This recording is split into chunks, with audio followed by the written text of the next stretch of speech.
Hello, I'm here to talk to you about Tier 1, Tier 2, and Tier 3 vocabulary instruction. Now, before you go, yeah, Laura, I've already heard that before. I know what that is. Just give me a few minutes of your time. It'll be well worth it. We all know that Tier 1 words are words that students use in everyday conversation. Tier 2 are words found across all domains, and Tier 3 are domain specific, like math, social studies, and science. You would only hear those words in that content area. When you're looking through a text, have you ever thought, I'm not sure if this is Tier 2 or Tier 3? I get that all the time. So I'm here to refine my idea of what Tier 2 actually means, as this has helped me a lot, rather than just found across all domains. Tier 2 is not common in conversation, but common in written language. A Tier 2 word is a better way to express a concept already known. Our students should be able to use these Tier 2 words to replace a Tier 1 word.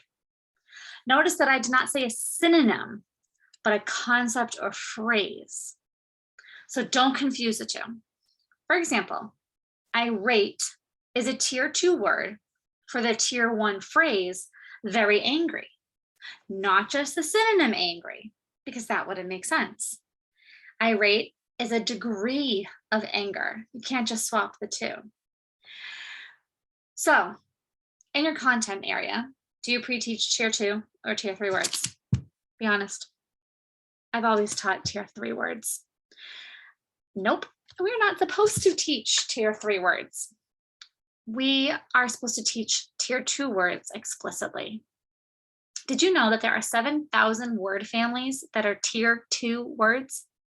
If I teach Tier 2 words, think about the endless amount of words that my students will gain in their vocabulary. When we teach Tier 3 words, like I usually do, that is not considered vocabulary instruction, but content instruction. Those words are taught during the text and not pre-taught in a vocabulary lesson.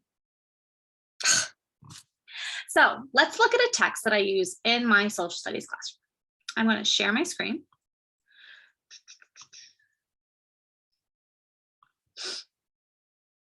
Sorry. Okay, this is a typical social studies text, and I've highlighted in green the Tier 2 words and in purple the Tier 3 words. I've already taught the Tier 3 words colonies, religious freedom, pilgrims.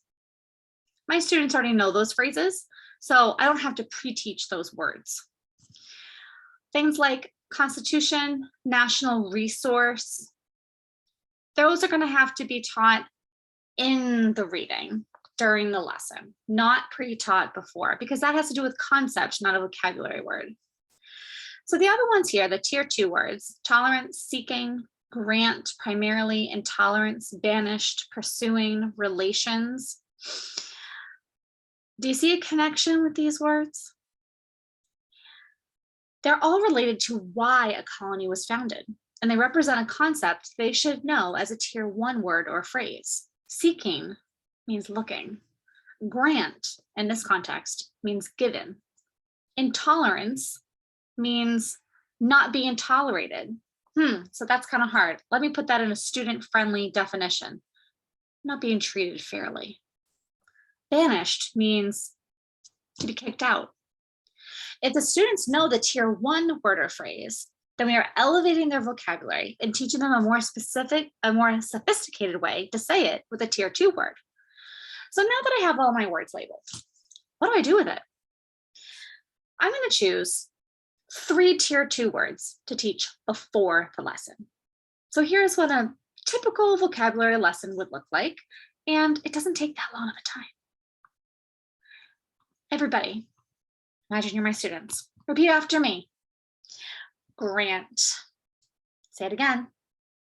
Grant. Oh, I see some of you aren't doing the motion. Do the motion with me. Grant. Okay. How many syllables are in grant? Everybody, let's clap out grant. Grant. Okay, it has 1 syllable. Grant normally means It's a verb, and it normally means to give something or give permission. For example, raise your hand if you've ever seen Aladdin. Okay, the genie in Aladdin. He granted Aladdin 3 wishes. He gave Aladdin 3 wishes. However, grant in our social studies text today does not mean just to be given. It's a multiple meaning word. Multiple meaning words are words that mean more than one thing, and we have to use the text to figure out what version of this word it means. So our text says, the author says, Mason was a captain who received a grant to create the colony. Grant in this context means given money as a gift to do something. And get ready for it, you don't have to pay it back. Wouldn't you love to be given money to do something? It's free? Oh, I would love that. So the king gave Mason money to create this colony for him, and he doesn't have to pay it back.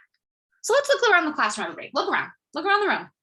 Can you find examples of something in this room that was maybe very expensive to buy? The school didn't buy it. We have it in this room, but the school didn't buy it. It was given as a grant. What do you think is in this room that was given as a grant? So the students are going to raise their hands and we'll talk about why they think that's a grant and why it's not. It's all about them explaining why they think that way. For example, kids would say the computer, the smart board, books. If kids said like a pencil or a paper, would have a conversation about why that most likely wouldn't be a grant, because that's not expensive. Our school should be able to afford things like pencils. So then I would ask another question. Why would somebody give this money to the school as a gift? So let's talk about the computers. Every single kid in this whole entire building has computers. Why would somebody give money so we could buy those computers? We'd have conversations about what we'd do with the computers. Oh, it's so we can help us learn, yeah. And then I'm going to tie it back to my Aladdin story. Let's go back to Aladdin, everybody. Did the genie grant Aladdin a grant? So it's yes, he gave him a grant because Aladdin doesn't have to pay him back for those wishes. So using the multiple meaning words in another constructive way. This is just one brief example. That vocabulary lesson took quick 2 minutes, done. Can't wait to share more ideas with you later. Bye.